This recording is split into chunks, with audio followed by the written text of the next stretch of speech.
இந்த அற்புதமான அருள் ஸ்தலத்திலே அருள்மிகு வழிகாட்டு மாளிகைப்பாறை கருப்பசாமி திருக்கோவிலில் கூடி வந்து அருளுக்காக காத்திருக்கின்ற நல்ல இதயங்களுக்கும் கருப்பசாமியின் அருள்நிறை காட்சிகளை பெருந்தன்மையோடு பார்த்து இங்கு நடக்கிற பக்திகளை உண்மையாக உணர்ந்து இங்கே இருக்கக்கூடிய சாமியினுடைய அருள்நிறை காட்சிகளை மனப்பூர்வமாக உணர்ந்து போற்றி தனக்குள்ளேயே உணர்ந்து தியானம் செய்து கொண்டிருக்கின்ற உலகவாழ் எல்லா பக்தர்களுக்கும் உங்கள் அனைவருடைய எண்ணங்களும் நிறைவேறி ஐயனின் அருள் கிடைத்து நீங்கள் என்னாலும் உயர்ந்திருக்க வேண்டும் என்று சொல்லி உங்களுக்காக பிரார்த்தனை செய்து கொள்கிறேன்.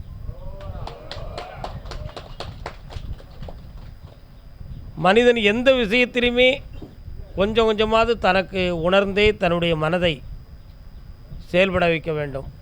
சிந்திக்கிற பொழுது புகழுடைய ஒரு பொருளை கூட அவன் உதாசீனப்படுத்திக் கொள்கிறான். இது மனிதனுடைய இயல்புகளிலே மறைந்திருக்கின்ற ஒரு தன்மை தான். இந்த தன்மைகளையெல்லாம் மாற்றுவதற்காக உருவாக்கப்பட்டது தான் ஆத்மீக ஞானம் அப்படி என்பது. நெல்லுக்கு உமியும் தவிடும் முக்கியம், ஆனால் மனிதனுக்கு அது முக்கியம் இல்லை. ஏன்னா நம்ம உமியை சாப்பிட போகிறதில்ல, தவிடையும் சாப்பிட போகிறதில்ல, அரிசியை தான் சாப்பிட போகிறோம். அரிசி முக்கியமானது என்பதற்காக அரிசியை கொண்டு போய் விதைச்சா அது ஒரு பொழுதும் முளைக்க போகிறதும் இல்லை. எங்கேயாவது முளைச்சிருக்கா? முளைக்காது. ஆனால் முக்கியமான பொருளே அரிசி தான். ஆனால் அரிசி விதைத்தால் முளைப்பதில்லை. அது முளைக்க வேண்டுமானால் அதற்கு தவிடும் உமியும் சேர்ந்திருந்தால் தான் முளைக்கும். அது மாதிரி மனிதனுக்கு அறியாமையும் பற்றும் இருந்தால் தான் மறுபடி பிறக்கான். இந்த அறியாமை பற்று ரெண்டும் நீங்கியாச்சுன்னா அந்த ஆத்மாவுக்கு மறுபிறவியே இல்லை, அது இறைவனடியோடு சேர்ந்திருந்து கூடும். எப்படி இந்த பிறப்பி அரிசி எடுக்கவில்லை, அரிசி மறுபடி பிறக்காமல் இருக்கிறதுக்கு இந்த தவிடும் உமியும் நீங்கி விட்டதோ, அதுபோல் மனிதன் இருக்கக்கூடிய கள்ளம் கபடம் சூது வாது பொறாமை அறியாமை மாயை ஆணவம் திமிரு இதையெல்லாம் மனிதன் விட்டுட்டான்னா அவன் ஆத்மா சுத்தமாயிடும். இந்த ஆத்மா சுத்தமாயிடுதுன்னு சொன்னால் அவன் புலன் பொறிகளால் தன் ஆன்மாவை பார்க்கிற ஒரு மாபெரும் பேர் ஒளி என்னும் ஒரு காட்சியை அவன் கண்டுகொள்வான்.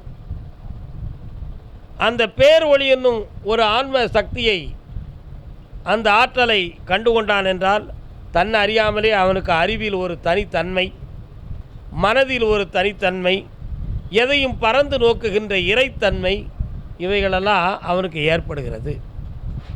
அந்த ஏற்பட்ட மனிதனுக்கு பெயர்தான் ஞானி மகான் என்பது. பிரபஞ்சம் இரண்டு விதம், ஒன்று முடிந்தது, இன்னொன்று முடியாதது. என் தேவைகள் நிறைவேறிவிட்டது என்று சொன்னால் இந்த பிரபஞ்சம் முடிந்துவிட்டது என்று நான் உணர்ந்தேன். ஆனால் இன்னும் வேண்டும் வேண்டும் என்று நான் சொன்னால் இந்த பிரபஞ்சம் எனக்கு இன்னும் முடியவில்லை என்பதே பொருளாகும்.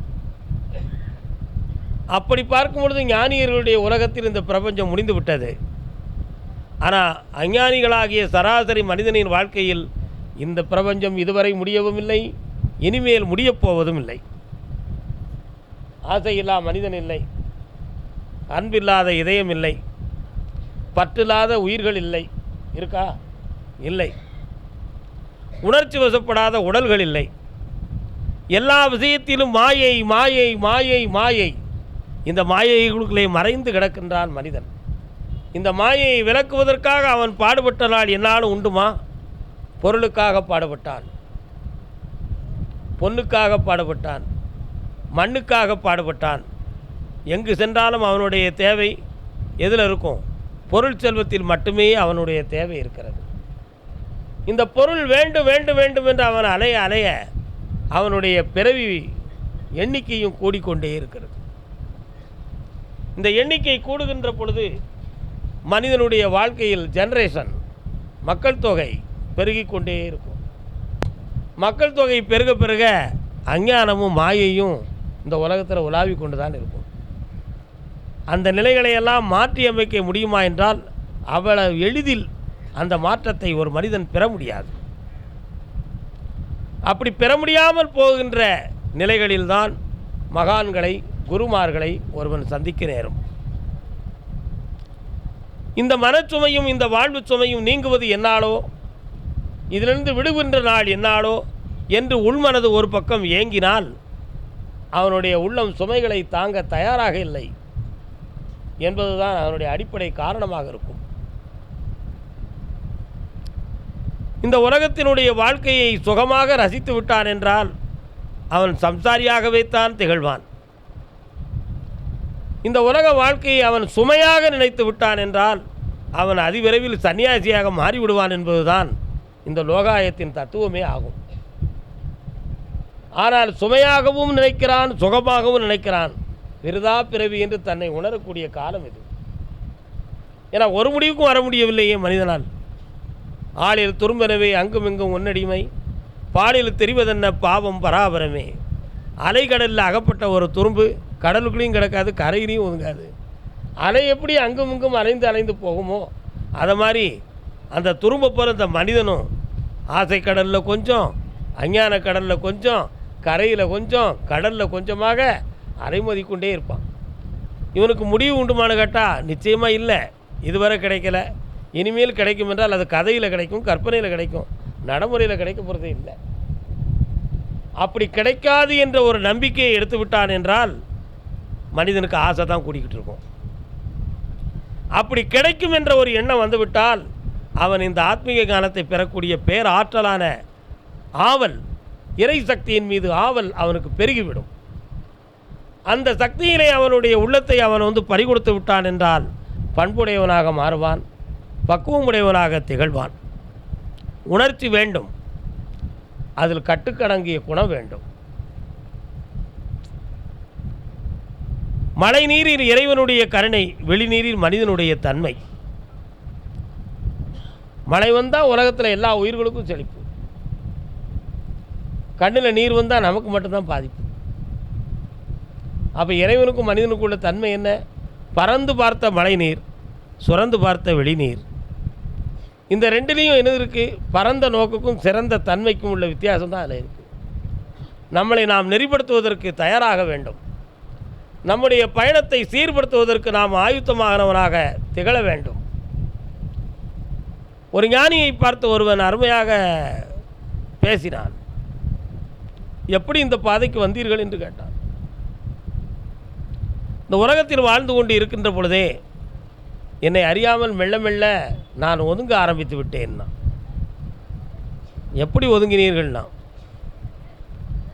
அன்பு மிகுந்த பிள்ளைகள் அவங்களுடைய ஒவ்வொரு வாழ்க்கையில் உள்ள ஒவ்வொரு துயரங்களையும் கண்டு இதிலிருந்து விடுதலை ஆவது எப்படி எப்படி எப்படி என்று கேட்கிற பொழுதுதான் என்னுடைய ஆன்மா ஒவ்வொரு பொழுதும் இறைவனை நோக்கியே சென்றது. ஆக நான் மனிதர்களை விட்டு மெல்ல மெல்ல ஒதுங்கினேன். பொருளாசை பொருளாசை என்று நான் தேடிய பொழுது ஒரு பேரரசன் என்னை பார்த்தான். ஒரு சிறிய மலை குன்று, தங்க மலையே அவருக்கு சொந்தமாக இருந்தது. எனக்கு தங்கம் வேண்டும் என்று சொல்லி அந்த அரசனிடம் நான் சொன்னேன், மகனே உனக்கு தங்கம் தானே வேண்டும், இதோ இந்த மலை தங்க மலை, இதை நீயே எடுத்துக்கொள் அப்படின்னு கட்டளையிட்டார். ஆஹா, மலை போல தங்கம் கிடைத்து விட்டது என்று மகிழ்ந்தேன். இதை நான் எப்பொழுது எடுத்துக்கொள்ளலாம் என்று கேட்டேன். எப்பொழுது வேண்டுமானாலும் எடுத்துக்கொள்ளலாம் என்று தாராளமாக கூறினார். அப்படி என்றால் எடுத்துக்கொள்கிறேன், ஆனால் ஒரு நிபந்தனை பாடினார் அரசர். என்ன நிபந்தனை? ஒரே முறையாக அந்த மலையை நீ தூக்கிச் செல்ல வேண்டும். இதை வெட்டியோ சிதைத்தோ நீ செதில் செதிலாக எடுக்கக்கூடாது. உனக்கு நான் கொடுத்து விட்டேன், ஒரே முறையாக நீ தலையில் தூக்கி கொண்டு உன் வீட்டில் வைத்துக் கொள்ள வேண்டும் சொன்னார். அவன் எத்தனையோ அறிவால் முயன்றான், உடலால் முயன்றான், என்னமில்லாமல் செய்து பார்த்தான், முடியவில்லை. காலங்கள் கடந்தன. மயங்கி அந்த மலையிலே படுத்து கிடந்தான். அரசர் சில மாதங்கள் கழித்து வந்து பார்த்தார். தூக்க முடியவில்லையான்னு கேட்டான். தூக்க முடியவில்லை, எனக்கு வேண்டாம், ஊருக்கு போகிறேன். ஏனப்பான்னு கேட்டான். இந்த ஆசை ஒரு முற்றுப்புள்ளி வருவதற்காக கடவுள் உங்களை என்னை காண வைத்தார். தங்கம் தங்கம் என்று தரணியெல்லாம் ஓடினேன், மலையவே தந்தீர். நீங்கள் இட்ட கட்டளை அளவுக்கு மீறி நான் தான் எடுக்கணும்னு சொன்னால் அது முடியாது என்பதை புரிந்தேன். முடியாமல் 30 நாட்களும் நான் தனிமையில் தான் இருந்தேன். என்னை காண்பார் இல்லை, தேடினார் இல்லை, என்னை நினைத்தார்கள் இல்லை. நான் மட்டும் இது என் குடும்பத்துக்கு வேண்டும் என்று தாகத்தோடு தனித்து இருந்து சரியாக சாப்பிடாமல் உண்ணாமல் உறங்காமல் இந்த மலையின் அடிவாரத்திலே கிடந்தேன். அப்பொழுது அத்தனை பேரையும் விட்டு ஒதுங்கி விட்டேன் என்பதை ஒரு நாள் உணர்ந்தேன். இனி இந்த தங்கம் எதற்கென்று நினைத்தேன் மன்னா, இனி எனக்கு தேவையில்லை என்று வந்தேனப்பான்னு சொன்னான். புரிகிறதா? அது மாதிரி தான் தேவை தேவை என்று ஆட ஆட மனிதனுக்கு ஒரு முடிவு கிடைத்துவிடும். ஆசைக்கு ஒரு அளவு உண்டு, அறிவுக்கு திறன் உண்டு, பாசத்திற்கு ஒரு முற்றுப்புள்ளி உண்டு. இவைகளெல்லாம் கூடியதுதான் மனிதனுடைய வாழ்க்கை.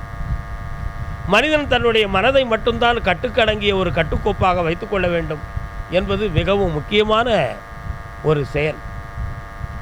ஆன்மாவை மட்டும் விழித்து பார்த்து விட்டோம் என்றால் அது தெளிவாக இருக்கும். எல்லாருக்கும் 5 விரல்கள் இருக்கு ஒவ்வொரு கையிலும். இந்த ஆள்காட்டி விரலுக்கும் இந்த பெருவிரலுக்கும் இடையில ஆத்ம சக்தியினுடைய அடக்கத்தன்மை இருக்கு. 1 to 6 வரை கண்களை மூடிக்கொண்டு மனதை அடக்கி அழுத்தி பிடித்திருந்து எண்ணிவிட்டால் கொஞ்ச நேரத்துக்குள்ள நம்முடைய நரம்புகளெல்லாம் ஆடி அடங்கிரும்.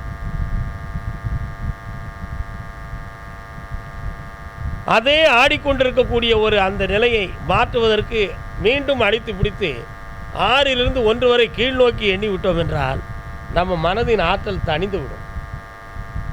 ஆனால் எல்லாருக்கும் விரல் இருக்குது, எல்லாருக்கும் தசை இருக்குது.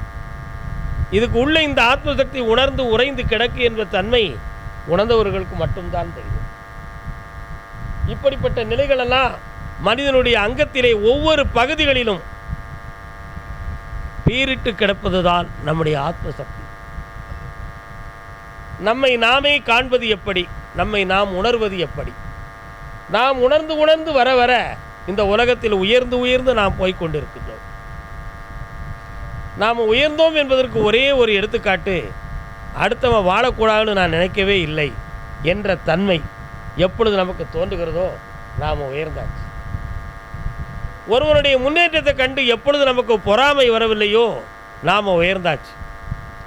பிரத்தியாரை எப்பொழுது குறை சொல்லி அவன் கெட்டுப்போக வேண்டும் என்று நம்முடைய உள்ளம் நினைக்கவில்லையோ நாம் மிகவும் உயர்ந்தாச்சு.